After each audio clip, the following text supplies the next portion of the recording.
Olá pessoal, estamos hoje aqui num cenário maravilhoso, no Café Solar, anexo à Fazenda Verde, na Praia do Rosa, para conversar com o Dr. Felipe. Agradeço, doutor, pelo seu tempo, tá? E a gente vai tratar sobre questão tributária incidente nas relações imobiliárias.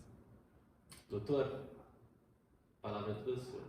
Agradecer o convite do Dr. Roman e, segundo, agradecer a atenção de todos. Espero que seja uma conversa bem proveitosa e que todos consigam tirar as suas dúvidas para melhorar as suas relações com os bens imóveis, que aqui, principalmente aqui na nossa região, já são bem conturbadas, principalmente com relação a IPTU, a ITR e essas questões. Então, estou aberto às perguntas, questionamentos.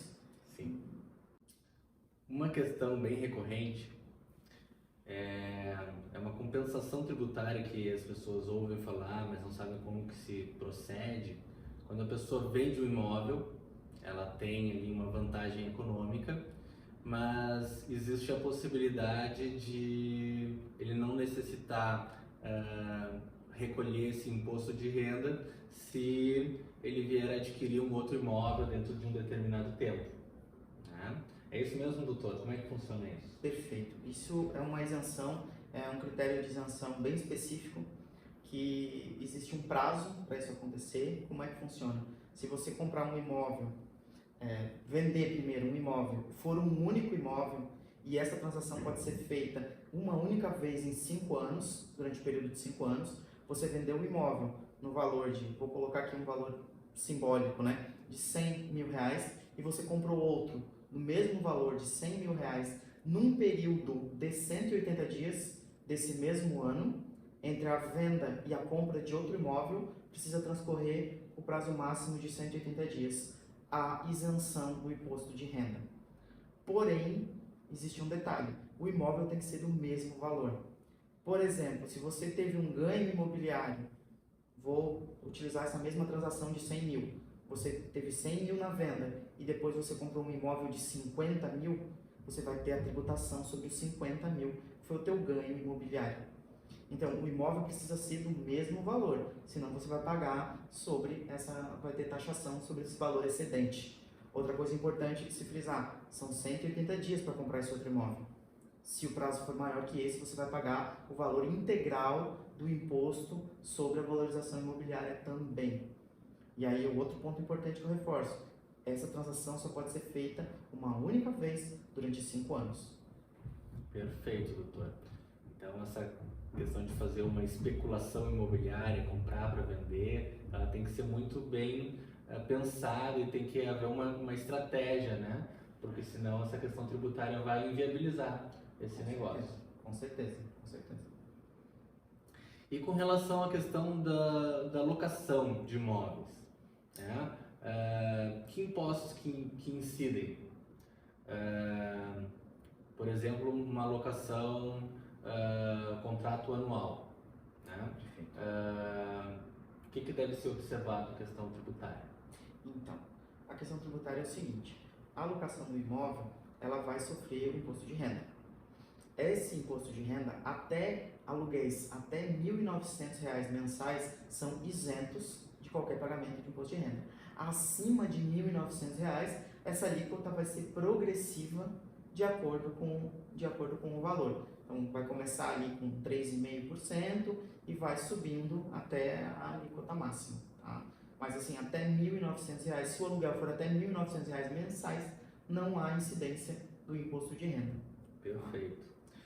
E incide ISS sobre essa atividade? Não. Se essa atividade não for a principal atividade da pessoa, eu tenho um imóvel e eu alugo esse imóvel de forma direta ao locatário, não há incidência de ISS. Porém, se eu sou uma imobiliária e tenho essa atividade como minha atividade principal de comércio, irei pagar o ISS porque é o meu serviço que eu estou prestando. Estou prestando um serviço de assessoria sobre locação e aí pagarei um imposto incidente sobre essa locação. Perfeito, doutor. Eu deixo aberto para explicações que você acha que sejam pertinentes. Eu acho importante a gente destacar uma diferença entre... A gente falou sobre tributação. Tributo é uma forma geral de se falar. Existem impostos, taxas e contribuições. São três situações bem diferentes. Quando a gente fala de impostos, é algo que é fixo. Todo ano você tem que pagar um imposto e ele é desvinculado de qualquer tipo de serviço. Enquanto que taxa, existem taxas incidentes sobre o imóvel sobre determinada atividade. Vou construir um imóvel, tem que pagar taxas, várias taxas, taxa de construção, taxa de alvará, né, entre outras taxas, taxa de regularização, se for o caso. Então existem algumas taxas incidentes sobre o imóvel, dependendo do uso, dependendo da ocupação, e existem os impostos, que é algo mais fixo, né?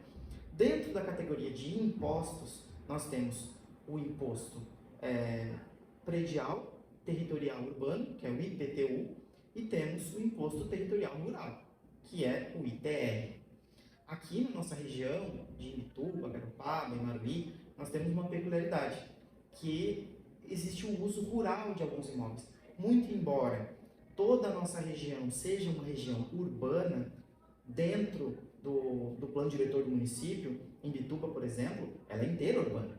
Não existe área rural no município de Imbituba. Existem usos compatíveis com o rural. E são coisas que se diferenciam. E às vezes as pessoas pagam o IPTU mesmo tendo uma atividade rural. O uso do imóvel, a destinação do imóvel é que vai refletir em qual pagamento, em qual imposto vai ser pago. E não a classificação dele dentro do zoneamento do município. Outro imposto que também é incidente em cima das doações, em cima das heranças dos imóveis de transmissão, é o ITCMD. E o ITCMD ele é um imposto estadual e ele se aplica tanto quando você vai receber um imóvel de herança e quanto você for doar um imóvel em vida. Ele é o imposto de transmissão, causa mortes e doação. E ele também vai incidir sobre a transmissão de propriedade. O outro imposto é o intervivos, que é o ITBI, que ele se aplica quando você vai transferir o imóvel registrado. É outra questão também que eu vejo bastante. Hoje em dia, aqui na região, existem ainda muitos imóveis de posse. Existem contratos de compra e venda e cessão de transmissão de posse. Não incide imposto de transmissão sobre cessão de posse. O imóvel ele só vai incidir o imposto de transferência intervivos quando houver o registro na inscrição imobiliária, matrícula, escritura pública. Se for cessão, contrato de posse, não há essa incidência. Eu acho que é uma outra dúvida bastante comum aqui na região, por usarmos bastante essa realidade dos imóveis. Exatamente. E o imóvel de posse também é uma outra precariedade que é sempre importante se buscar o auxílio de um consultor ou de um advogado, principalmente, né, para se registrar esse imóvel, seja extrajudicialmente ou seja judicialmente, porque a garantia de que há uma propriedade é a escritura pública. Sim. Não é contrato. Sem contar a valorização do imóvel, né? Com certeza. E o uso do imóvel vai ser ampliado para muitas outras esferas, além do contrato de compra e venda, que pode ser, enfim, perdido, rasgado, ou qualquer outra coisa pode acontecer com aquele contrato, que é simplesmente um contrato de gaveta, né? Ele não há um registro desse contrato. É importante que se diga, a autenticação de firma perante um cartório não lhe garante nada. É simplesmente lá vai estar registrado que você assinou um documento. Sim. Nada mais. A gente observa aqui diversos litígios na região onde existem ações possessórias, onde ambas as partes possuem título, possuem um contrato, né? Perfeitamente. Então, realmente, só a matrícula, né, que vai realmente garantir a propriedade. Não existe propriedade antes da matrícula. Perfeito, exatamente. E a matrícula também precisa estar livre de ônus, é sempre importante fazer essa verificação.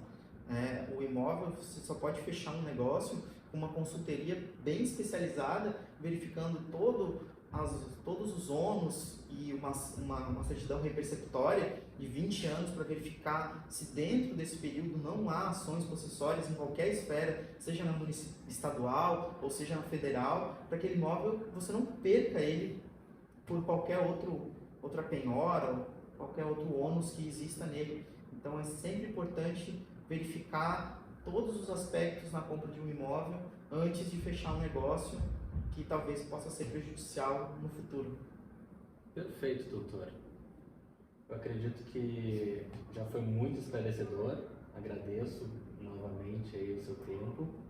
Eu que agradeço a oportunidade de estar ajudando e espero que ajude o pessoal a se decidir melhor e avaliar bem as suas compras imobiliárias, porque realmente existem muitos impostos, muitas taxas, e isso pode acabar inviabilizando.